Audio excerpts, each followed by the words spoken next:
We drove an all-electric Mercedes-Benz EQS SUV with passengers and cargo, raising the curb weight to over 7,000 pounds to Los Angeles, California, 3,000 kilometers from Calgary, Alberta. We now have to get home. Join us for episode 8, where we travel to Lake Tahoe, California.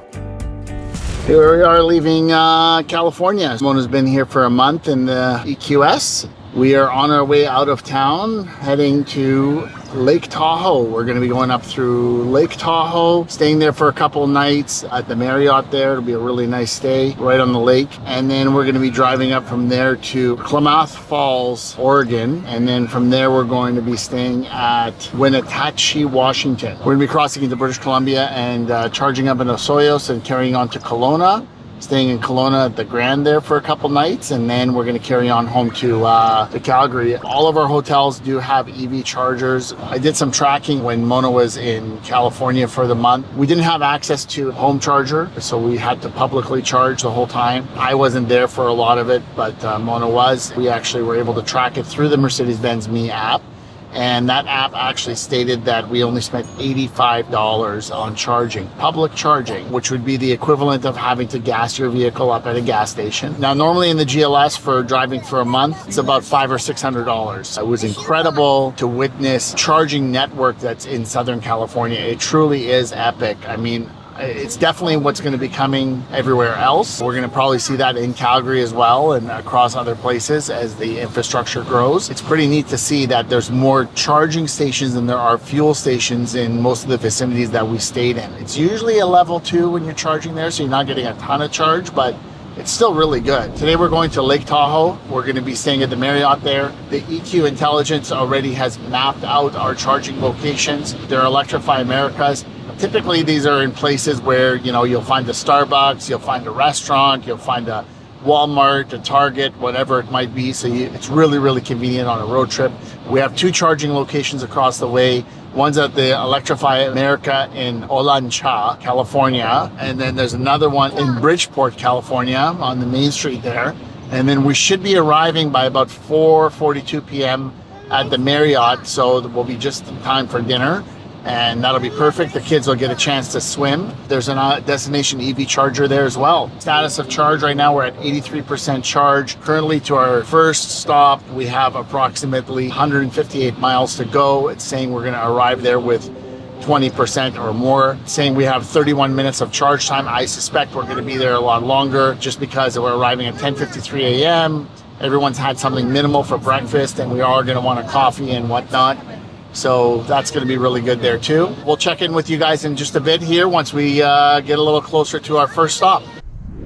We're 91 miles from our first stop, really pushing the range this time. It started out by saying that we were going to arrive with 17%. Now it's saying we're going to arrive with 13%. I think the crosswinds on this road are really having an impact overall. We're seeing that the range continues to change a bit. We've got an hour and 25 minutes until we arrive. I did look as a backup though, which is really cool. You can actually just pull up right up on here, you know, along the route. You can look for EV charging stations and then you can eliminate the ones you wanted to. So in a worst case scenario, if we really had to charge earlier, could default to one of these 62.5 kilowatt chargers. But then if we were able to push the extra 22 miles to get to where we're supposed to go, we get to a 350 kilowatt charger, which is going to be really important when we're charging from such a low percentage, because it's going to definitely charge at a very high speed rate. You know, we're down to 47% charge right now. This is a good stretch here, this first stretch of the day. The slower I drive, the better my range. However, the sooner we get there, the more I'm going to spend on charge. So if it's within the range, I'm going to definitely push it. The speed limits in the US are really good. You know, you're talking average 70, 75 miles per hour. A lot of times we're driving anywhere between 120, as much as 130 kilometers an hour, depending on what the freeway allows. But that's definitely going to have a significant impact on your EV range overall. Our ETA changed to 10:51 a.m. I'm assuming we're crossing a time zone. So it updated to 10:51 a.m., which means we're actually going to be at our final destination. No, it's still saying 4:43 p.m. So it was factoring the time change there too. This is saying that we would have spent 7 hours and 13 minutes of total time on the road, including charging today. I mean, at any point I can add restaurants to the actual stop. I see that there's 2 or 4 chargers available at this one. We might want to stop a little bit sooner. So we'll just add that one to the stops. That way the kids can use the washroom. We'll charge up a bit there. That way we don't have to push the limit as far. Maybe I can drive a little bit faster. It's going to give us a little more distance to get to our next stop location. Comment below and let us know, how long does it normally take for you to make a stop? Depending on how many kids you have, if you have a dog, let us know what you end up doing when it comes to these long road trips. You can probably see on the dash cam, it's some pretty amazing views here. Driving up into the hills, continuing on our way to Lake Tahoe. We are driving through the desert. We're experiencing quite a bit of elevation right now. I'm not sure exactly just how high we are, but we're getting quite high. We are going to arrive at our first charging station with 18% remaining. It's a little bit better than we had expected overall. We're going to charge up to 100%. From there, we have another stop for a charge. And then 2 hours later, we should be at our final destination, Lake Tahoe. Definitely putting the EQ to the test today. There's no doubt about it. This is putting it to the test to the max. We're seeing right now that range is definitely being impacted on a significant note today. Hey, love, how are you feeling about what we're seeing today with our range? I mean, I'm definitely nervous. I'm watching the percentage drop, and it's dropping pretty quick. And then I'm looking at the screen, and it says we're going to arrive. Literally 3 minutes ago, it said we were going to arrive with 20%. Now it's down to 17%. So I'm getting pretty nervous. I think this has probably been one of the most grueling tests for the EQS on our road voyage. We're definitely feeling the effects of it overall. We've got some charging to do when we get to our next destination for sure. No doubt about how long that. that takes, because we've never charged this low. No, we have never gone down to the 17, like to the teens, to charge up from before. So we're going to see how long it's going to actually take us to charge, and we're charging to 100%. There's no doubt about it. I mean, we're out in the middle of the desert. We are not taking any chances. The nav is suggesting that we only go to 77. I mean, I have learned that on this road trip, when you're driving in an EV and you're adding additional weight over and above what the vehicle is weighted for, you're doing things that are going to further impact the aerodynamics. Probably carrying about an extra 200 pounds of luggage up there. You know, we've got the fridge cooler in the back that's running the whole time. We've got devices that are charging off of the vehicle the entire time. You need to start looking at it in that scenario and saying, hey, you know what? The car might say that I'm going to arrive there with 15%, but what if it uses 7 or 8% more? You know, am I going to want to really push it that far? One of the things you can do actually in the EQ intelligence is you can actually set what your comfort level is to actually what your preferred percentage should be at your arrival. And we've set this one to 20%, which I think is really good, because even if there's a margin of error of even 50%, you're still going to arrive with 10. Realistically, that's kind of how you should be planning these EV road trips if you're going to be carrying a roof box and added weight overall, driving through extremely hot climates, deserts like what we're going through right now, high elevations, which is why my ears are starting to pop. Those are all going to play major parts in what your range is truly going to end up being. We're currently sitting at 28% charge, saying that we have 33 miles left to go. Now it's down to 16%. Now it's saying down to 16%, so we're going to be putting in there on just a few sparks. We're definitely getting a lot more comfortable with it all. We'll check back in with you so that you don't have to see Mona fidgeting and being all nervous about whether or not we're going to make it. We're going to make it. I don't care what you're going to do, we're going to make it. Okay. Here comes the moment of climax. We're sitting at 14% charge. We're 3.2 miles away. It's saying that we're going to arrive with 14%. I think it's going to be maybe 13. This is the lowest we've ever run the charge on a road trip. And I mean, of all the places we did it in was in a desert. Mojave Desert. In the Mojave Desert. How are you feeling about the arrival? I don't know. I mean, it keeps on dropping. I mean, we'll be there in 3 minutes. So I'm feeling a little better. I'm trusting it a little more. Yeah. But I'll feel a lot better once we're there. Were you thinking about hitching a ride with somebody else and just leaving me on the side of the road? Or making you push it, and then I steer the car. Yeah. We could do that. I mean, it's 3.5 tons, right? I know. I mean, you're strong. I didn't You get could do it. I didn't get a workout in Why today, not? so why not, right? I mean, it would have worked out well. Oh, reserve level charge. reserve level charge, high voltage battery. So we just got our first warning. We're in the yellow that we're in reserve level charge, and our exit's right here. We've definitely pushed the envelope today in the Mojave Desert. And we are currently sitting at 13% charge, and this is our exit here in the middle of nowhere, and apparently there's a really big charging station here. There it is. How much are we going to charge to, love? 100. If we could do 110, I would do 110. Okay. All right, let's get this going.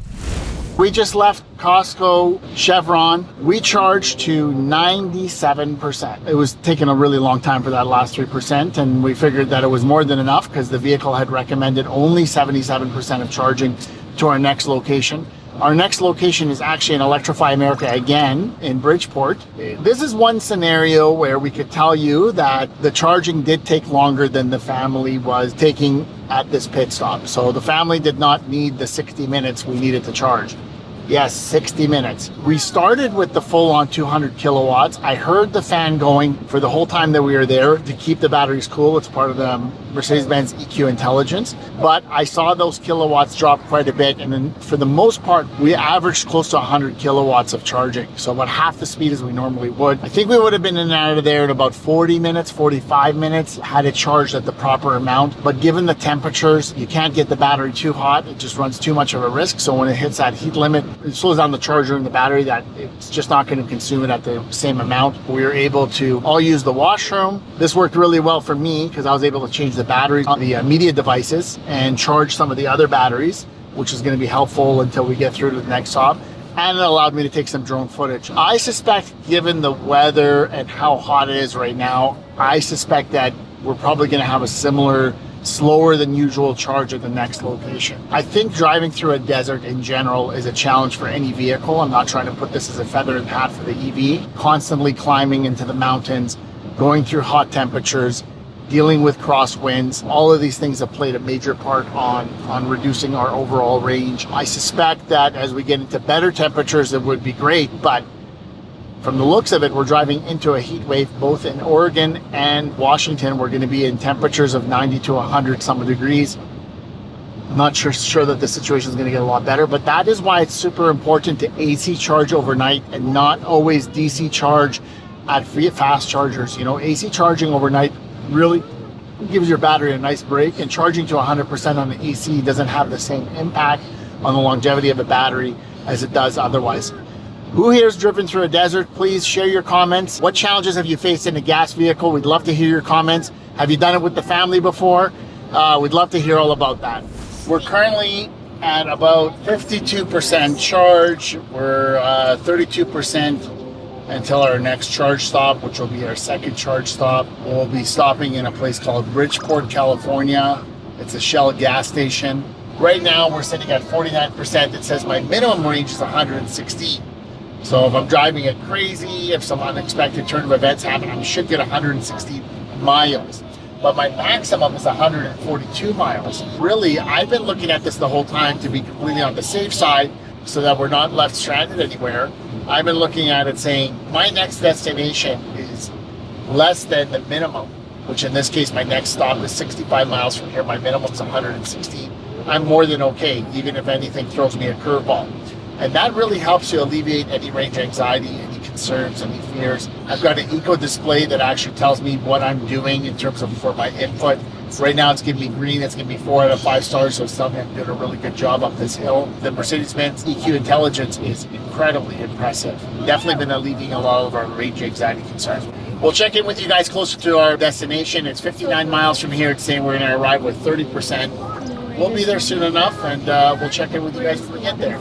Currently have 27% charge remaining. It's saying that we're going to arrive in 5 miles with 26% charge. We're going to top it up to the max, and then we got a little bit less than a 2-hour hike to the Marriott in Lake Tahoe, which is where we're going to be spending the next 2 nights. This has been a long day of 7 hours of road time, and we've only killed off about 5 hours of it. We just left Bridgeport, California.